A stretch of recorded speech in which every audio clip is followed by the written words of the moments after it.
Hi everyone, and welcome back to another video here focused on, in this case, using PowerPoint as a way to create automatic computer-generated subtitles in your Zoom class. You could also use this for recorded lectures that you might share with your students later if you're concerned about some of the subtitling available. Now keep in mind there are a wealth of different sites and technologies out there that allow you to do subtitling. Not all of this necessarily is going to be integrated within Zoom. If you want to do Zoom subtitling, closed captioning, you typically have to either have someone type, which is not maybe the easiest thing to do, a live transcript, or you have to pay for a service. Most of us probably are not going to be in the situation where we're able to pay for a service. So this is, I think, one way around it, and I discovered this here in Microsoft PowerPoint. So what you would do to get started here, and I have a screen share enabled, is you would go to your slideshow tab. Now this could vary with the version of PowerPoint or Mac versus PC. So if you ever need to find this, you could always click on the search within PowerPoint and type subtitles, and this will appear. So it is this bar right here, and if I click always use subtitles, you will see when I start the show from the current slide that my subtitles should be generated. There might be a little bit of delay here. So we're just talking here for the purposes of seeing what the quality is of our subtitles here in Microsoft PowerPoint, period. One of the things that you know about subtitles, comma, okay, and I was just checking that. It didn't get that comma was trying to do the punctuation mark, but that's okay. It's not always perfect. But you could see it's potentially something that could be very useful for your online class. And I wonder if I use the word that's kind of cool. It eliminates some of the words that we typically say in between, right? That we aren't actually words per se, but they're little fillers that we use when we are talking. And you can pick some of those up if I'm saying or then those are not going to be on the subtitling, but they will appear, of course, on the audio. And I'm just looking here, subtitling, right? So there's certain words that maybe are not going to be picked up by the artificial intelligence that is generating the subtitles. One of the words I struggle with if I'm using my iPhone and I'm trying to dictate something is the word context. That's pretty good. It got it. So on the phone, it usually replaces context with content. And that's good. It got both of those. So it could also relate to how we're speaking a particular word, and maybe the artificial intelligence within the system, the technology, is detecting something and making a mistake. Big words are always tricky. If I say something like hermeneutics, whoa, it actually got it. That's pretty impressive, actually. I was really surprised that it got the word hermeneutics. So that's a new one and quite a nice surprise. But there could be some words like that could be a proper name or could be a really big word that sometimes the program will not get. But in this case, it's pretty spot on and accurate in terms of what it's picking up. So you can do some experimentation too. You can do a lecture where you try this out and see if it's picking up all the words. But this could be a really nice way of getting around the issue of not having live captioning in Zoom. So what I would do is I would do the screen share like I'm doing now in this demonstration video, and then this is all happening live. Again, there is very little delay in this. You're not getting maybe perfect punctuation. So if you remember, you could say period at the end of a sentence, but then that's going to be kind of awkward because normally we're not thinking of this.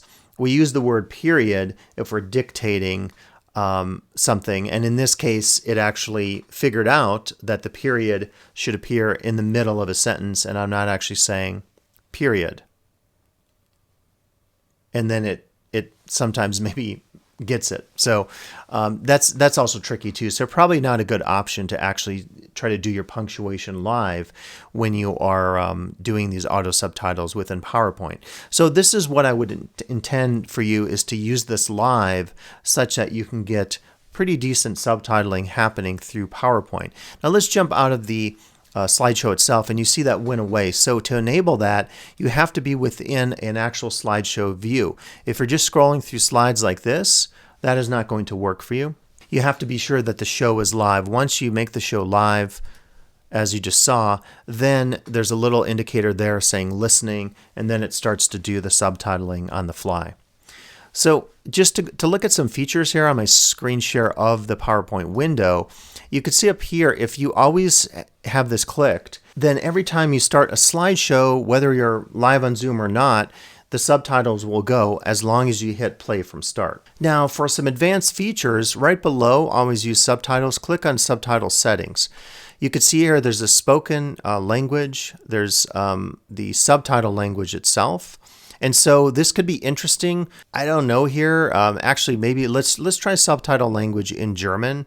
My German is not amazing, but maybe I can, do some easy sentences and see if these are correct. So let's go back to play from start.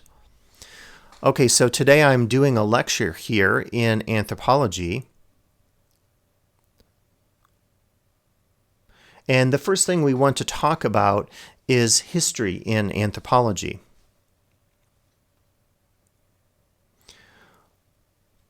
Okay, and just looking at this, it's going to continue to do German. I know Geschichte is history, and Anthropologie is anthropology. Let me do like an easy sentence. Hello, my name is Scott. It's doing, seems to be a pretty good job on this. So what you could do is, if we escape and go back to our subtitle settings, what we could do is try out our spoken languages English. We could try Spanish, and for Kata and Sarah and all the amazing Spanish faculty, you could try this out in your class for a lecture. I'm trying to think, I can't right now because I don't teach language, think of the activity in mind, but you could do something that's a combination of the spoken word and then the written word in the subtitles. So even if you're not working with hearing impaired students in your class, this could be a great exercise, if you will, to test to see if Microsoft PowerPoint is doing a good job in terms of the translation. So what I might do then is go to my play from current slide, and I will start talking here and see what is happening in terms of the Spanish translation. So for the Spanish faculty watching this video, maybe you can comment here on YouTube and say, is this doing a good job or not? Is PowerPoint doing a good job in terms of translating my English to Spanish? And so I just personally think this is pretty amazing that this is even available and possible. Again, I'm not saying whether or not, since I don't speak Spanish, this is good translation, but this could be a really great activity for you where you play with a different spoken language, say English to Spanish, or Spanish to English, or a different subtitle language, the written language, the text on the screen, Spanish or English. So that could be really useful and interesting as an activity for your classes. Let me know if that works out for you. So what I could do is go back to my subtitle language. I can change this back to English, and they have a range of languages. Just look at all these. It's just absolutely crazy. For the spoken languages, not as many, but for the subtitling, quite a few. Samoan, Slovak. You could try Slovak out. Let's see here.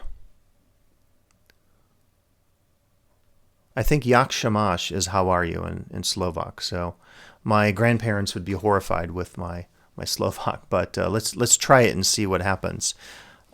So we're using the Slovak translation now. How are you?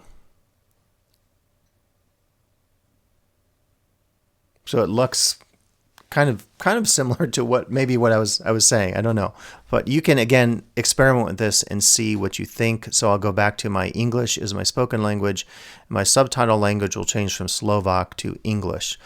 Now the other thing that I think could be cool on your settings is you could see here that you can choose the location of your caption. Do you want it below slide, top overlaid, bottom overlaid, or above slide? So I'll just go through all these. So let's do above slide. You saw below slide. So we're talking now and we're getting our live subtitling, and it's appearing on the top of the screen. So you can decide which is the most appropriate for your class and make a decision based on that. Let's get out of here and look at another setting. So we'll do top overlaid. We'll try that first. Play from current slide.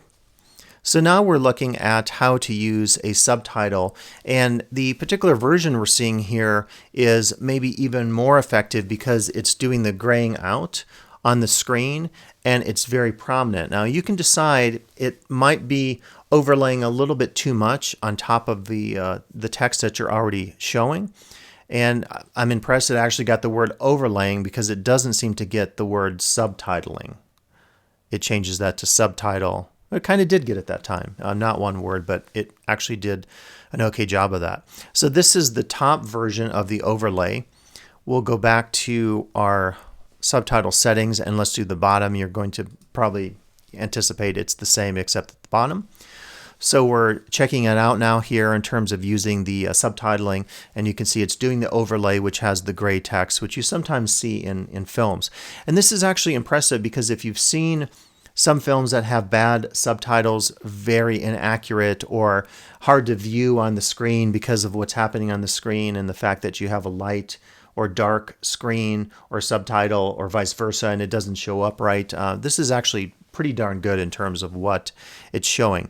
So I think my preference personally is probably going back to that original one that I had, which is the below slide.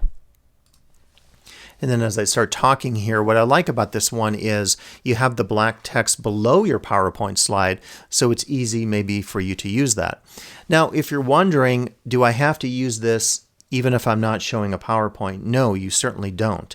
Now, the only thing that's going to happen is, of course, if other students are speaking, unless you did some complex routing, which would probably require you to use a program like Loopback Audio, which I've done some experimenting on Mac. It's somewhat technical. I don't know if you're going to necessarily want to invest the time, but the issue might be the audio playing on the screen and then that is not necessarily being translated in real time. Now, I am thinking a low-tech way of doing that could be if your audio from the computer might be able to trigger through your microphone. Say if a student is talking, it might trigger the captioning. I haven't tried that out, but one thing maybe you could do is log in with a second instance of Zoom on a phone and then have that phone close to the microphone. If it can detect, PowerPoint can detect the audio and do that real-time subtitle work, that could be useful. You could get some feedback issues, so you might have to mute your primary audio if you're logged into a second version of Zoom as a participant and not as a host. So we can problem solve that a little bit more, and I can reach out to Kelly certainly in the DRC and see how this might be useful. I'm also thinking of, I know the Connect office was talking about paying for subtitling services. I'm wondering if for some of the Connect classes, just having the PowerPoint open, and again, you have to hit play, you have to start a slideshow, but you can have one static slide like I'm doing here, and you don't even have to worry about it. PowerPoint is going to continue to do its job in terms of creating the subtitles for you on the screen. And as I'm looking at these right now, they're pretty darn accurate just in terms of what is being presented here through PowerPoint and its own artificial intelligence technology. So one other thing is if I jump up here, I could click on my microphone. So I could choose built-in microphone. I could choose, there's that loopback audio device. I could use the Zoom audio device. So I'm wondering if you do Zoom audio device, if that then would take the audio directly from Zoom, including participant audio. Something I have to try. I can't try it right now because I'd have to do a lot of log on with a second instance of Zoom. But worth experimenting with, because that would be really cool, is if all the students talking in your class would get the subtitles appearing on the screen during the screen share. That could be really, really cool if that's possible. I can also click a system caption preference, which will take me to my system on the computer that will also get into accessibility issues. And it's just showing here some computer settings on my Mac for subtitling. I'm not going to get into that necessarily. But again, I think if you want to use subtitling in your online DE class over Zoom, load up your PowerPoint, make sure you find the screen, click on Always Use Subtitles, Go and adjust your subtitle settings in terms of maybe where you want the 4 placement options for your subtitles to appear. Choose your microphone if that applies to you, if you have more than one microphone device, and then decide if you want different languages being used, which could be really cool for a class like a Spanish class or another foreign language class where you want to experiment with the subtitles on the screen being a different language from the actual spoken language that's being used in real time on Zoom. So I discovered this again in one of the latest updates to PowerPoint, and I thought this could be a really cool feature for us to use here at LTCC in terms of creating real-time subtitles. Again, just looking at some of the words here, although it did miss LTCC, but let's see if it capitalizes Lake Tahoe Community College. It indeed did. That's pretty slick, actually. So I'm impressed. I don't know if you are, but this is a great way really to make sure that our students with hearing impairment in our classes are getting the legally required services. And this is one great way of potentially doing this. Of course, check with Kelly in the DRC. Reach out to your students. If any of your students have access or accommodation issues, we want to set them up immediately with the DRC and wouldn't want to do any of this until we approve everything with them. But this could be a really great option for us to make our classes more accessible in real time on Zoom. So thanks for listening. If you have questions, reach out. I'd be happy to discuss this with you, to connect you with Kelly Greiner in our Disability Resource Center, and then potentially do another workshop if you're interested in this topic on how to use this in your Zoom class here at Lake Tahoe Community College.